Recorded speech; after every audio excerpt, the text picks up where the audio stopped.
Hi, and welcome to Mrs. PM Reads. Today we're continuing in our story, A Man Called Ove by Fredrik Backman. You may notice my shirt. It's cold here today and I've been doing some yard work. I don't have this kind of an attitude. It's a fish. But, I try to be real with you guys because I try to feel like we're together while I'm reading. And this is what I had on today. I'm taking a little break from doing chores, and I thought I would read. So here we go. We are in chapter 34. And in chapter 33, the boy who worked at the cafe, his dad was the owner, Mersad, I believe it is, has come to stay with Ove. So we'll see how that goes. All right, let me get my glasses here. So chapter 34 is entitled A Man Called Ove and a Boy in the House Next Door. Ove has brought along a blue plastic deck chair to push into the snow and sit on. This could take a while, he knows. It always does when he has to tell Sonia something she doesn't like. He carefully brushes away all the snow from the gravestone so they can see each other properly. In just short of 40 years, a lot of different kinds of people have had time to pass through their block of row houses. The house between Ove's and Rune's has been lived in by quiet, loud, peculiar, unbearable, and hardly noticeable kinds of people.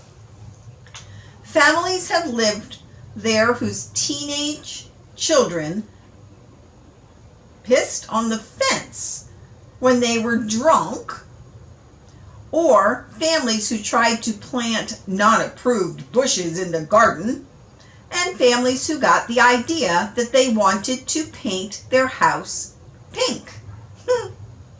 And if there was one single thing Ove and Rune agreed on, irrespective of how much they were feuding at the time, it was that whoever currently populated the neighbor's house tended to be utter imbeciles. At the end of the 1980s, the house was bought by a man who was apparently some sort of bank manager. As an investment, Ove heard him boast to the real estate agent. He, in turn, rented the house to a series of tenants in the coming years. One summer, to 3 young men who made an audacious attempt to redefine it as a free zone for a veritable parade of drug addicts, prostitutes, and criminal elements. The parties went around the clock. Broken glass from beer bottles covered the little walkway between the houses like confetti, and the music boomed out so loud that the pictures fell off the wall in Sonia and Ove's living room. Ove went over to put a stop to the nuisance, and the young men jeered at him. When he refused to go, one of them threatened him with a knife. When Sonia tried to make them see sense the following day, they called her a paralyzed old bag. The evening after, they played louder than ever, and when Anita, in pure desperation, stood outside and shouted at them, they threw a bottle that went right through her and Rune's living room window. And that was obviously quite a bad idea. Ove immediately began working on his plans for revenge by examining the financial doings of their landlord. He called lawyers and tax authorities to put a stop to the renting of the house, and he intended to persist with it even if he had to take the case all the bloody way to the Supreme Court, as he put it to Sonia. But he never had time to get that idea off the ground. Late one night, he saw Rune walking towards the parking area with his car keys in his hand. When he came back, he had a plastic bag, the contents of which Ove could not determine, in his hand. And the following day, the police came and took away the 3 young men in handcuffs and charged them with possession of a large amount of drugs, which, after an anonymous tip-off, had been found in their shed. Ove and Rune were both standing in the street when it happened. Their eyes met. Ove scratched his chin. "Me? I wouldn't even know where to buy narcotics in this town," said Ove thoughtfully. "On the street behind the train station," said Rune with his hands in his pockets. "At least that's what I've heard," he added with a grin. Ove nodded. They stood smiling there in the silence for a long time. "Car running well?" asked Ove eventually. "Like a Swiss watch," Rune smiled. They were on good terms for 2 months after that. Then, of course, they fell out again over the heating system. But it was nice while it lasted, as Anita said.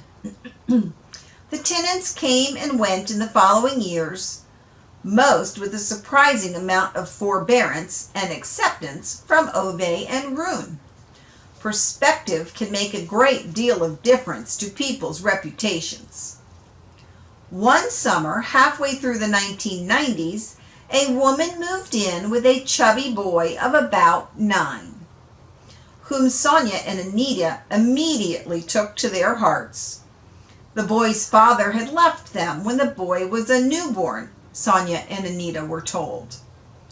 A bull-necked man of about 40 who lived with them now, and whose breath the 2 women tried to ignore for as long as possible, was her new love. He was rarely at home, and Anita and Sonia avoided asking too many questions. They supposed that the girl saw qualities in him that they, perhaps, did not understand. "He has taken care of us, and you know how it is. It's not easy being a single mother," she said with a brave smile at some point, and the women from the neighboring houses left it at that. The first time they heard the bull-necked man shouting through the walls, they decided that each and every one must be allowed to mind their own business in their own home. The second time, they thought all families fight sometimes, and maybe this was nothing more serious than that. When the bull-necked man was away the next time, Sonia invited the woman and the boy for coffee. The woman explained with a strained laugh that the bruises were because she had thrown open a kitchen cabinet too quickly. In the evening, Rune met the bull-necked man in the parking area.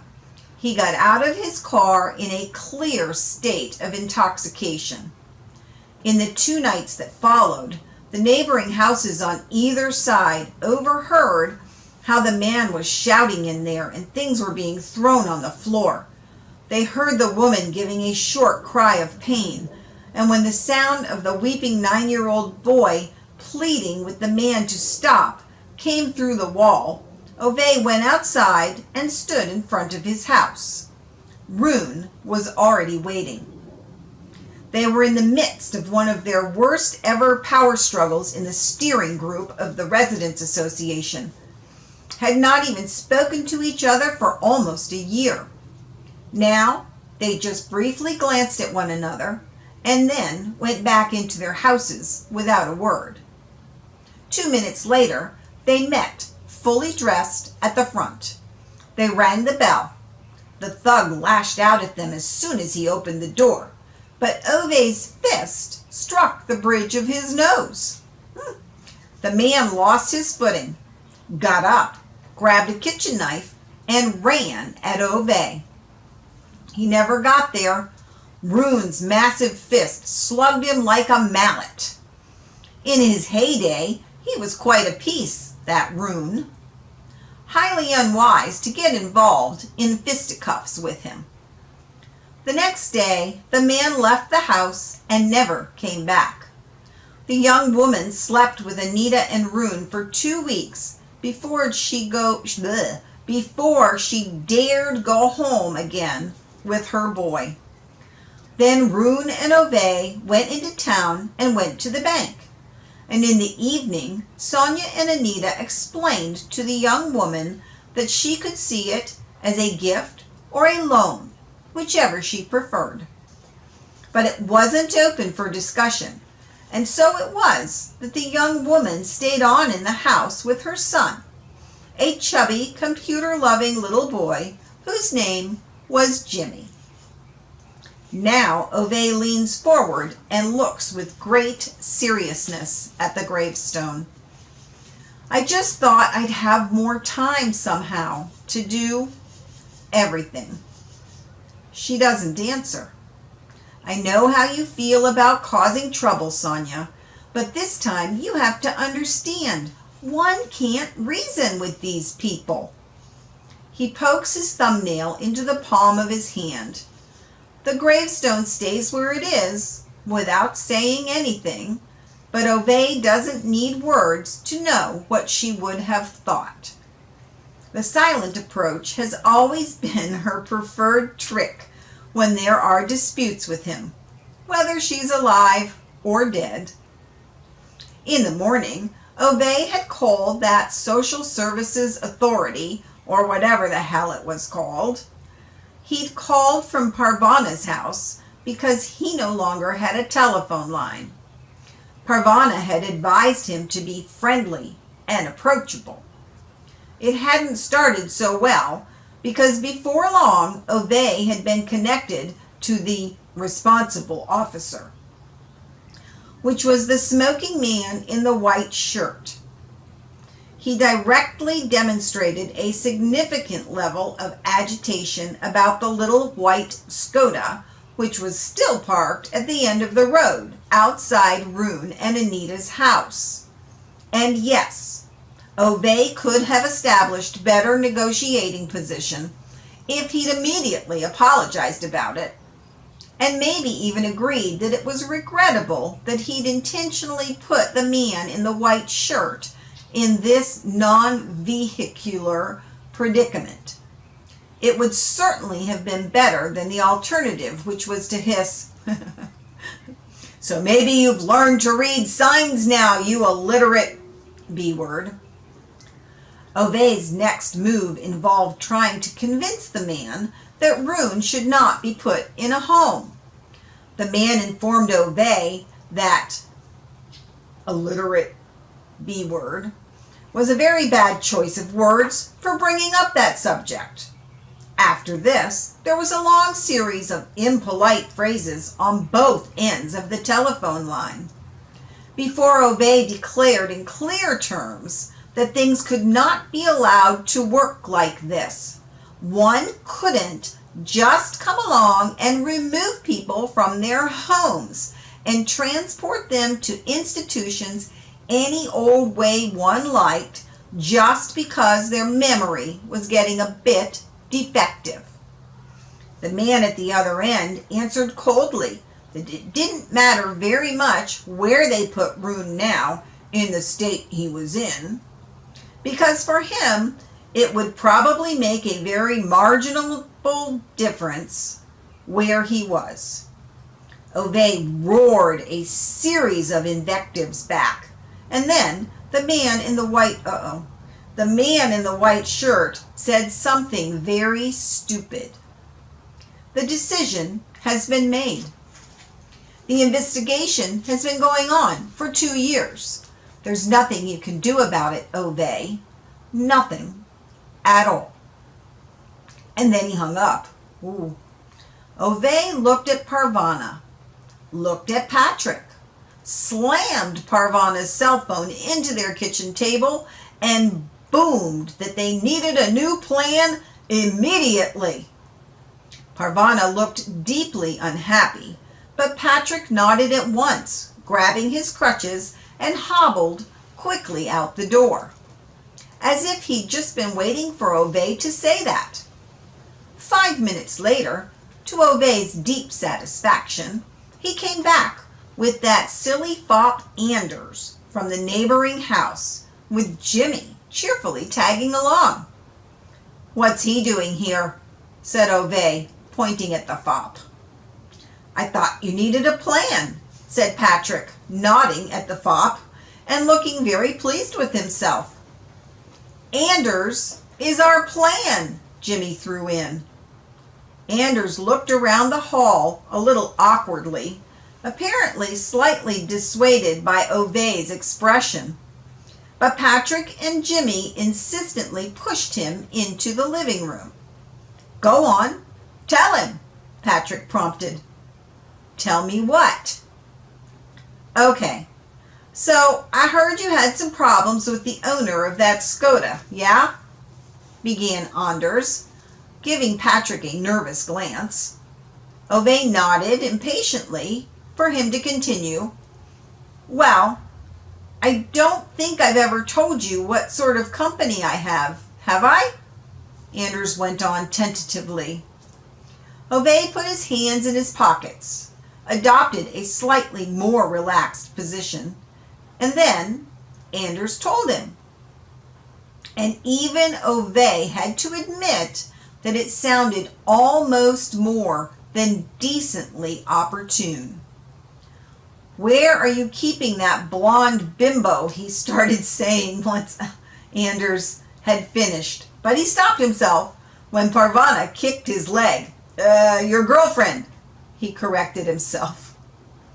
"Oh, we split up. She moved out," said Anders, and looked at his shoes, whereupon he had to explain that apparently she'd become a bit upset about Ove feuding so much with her and the dog, but her annoyance had been small beer compared to her agitation when Anders found out that Ove called her dog Mutt and had not been quite able to stop himself smiling about it. And so it came to pass that when the chain-smoking man in the white shirt turned up on their road that afternoon, accompanied by a police officer, to demand that Ove release the white Skoda from its captivity, both the trailer and the white Skoda were already gone. Ove stood outside his house with his hands calmly tucked into his pockets, while his adversary finally lost his composure altogether and started roaring expletives at him. Ove maintained that he had no idea how this had happened, but pointed out in a friendly manner that none of this would have happened in the first place if he'd just respected the sign that made it clear that cars were prohibited in the area. He obviously left out the detail that Anders owned a car towing company and that one of his tow trucks had picked up the Skoda at lunchtime and then placed it in a large, gravel pit 25 miles outside of town. And when the police officer tactfully asked if he had really not seen anything, Ove looked right into the eyes of the man in the white shirt and answered, "I don't know. I may have forgotten. You start losing your memory at my age." When the policeman looked around and then wondered why Ove was standing about here in the street when he had nothing to do with the disappearance of the Skoda, Ove just innocently shrugged his shoulders and peered at the man in the white shirt. "There's still nothing good on TV." Anger drained the man's face of color until If possible, his face was even whiter than his shirt. He stormed off, raging that this was far from over. And of course, it wasn't. Only an hour or so later, Anita opened the door to a courier who gave her a certified letter from the council, signed, confirmed, with the time and date of the transfer into care. And now, Ove stands by Sonia's gravestone and manages to say something about how sorry he is. You get so damned worked up when I fight with people, I know that, but the reality of it is this.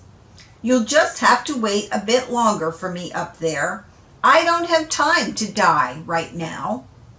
Then he digs up the old frozen pink flowers out of the ground, plants the new ones, straightens up, folds up his deck chair, and walks towards the parking area while muttering something that sounds suspiciously like, "Because there's a bloody war on." Well, that concludes chapter 34. That means we have 6 chapters left. And I'm very curious to see how it's going to end. All right, you guys. Thank you for joining me today for Mrs. PM Reads, and I will see you next time.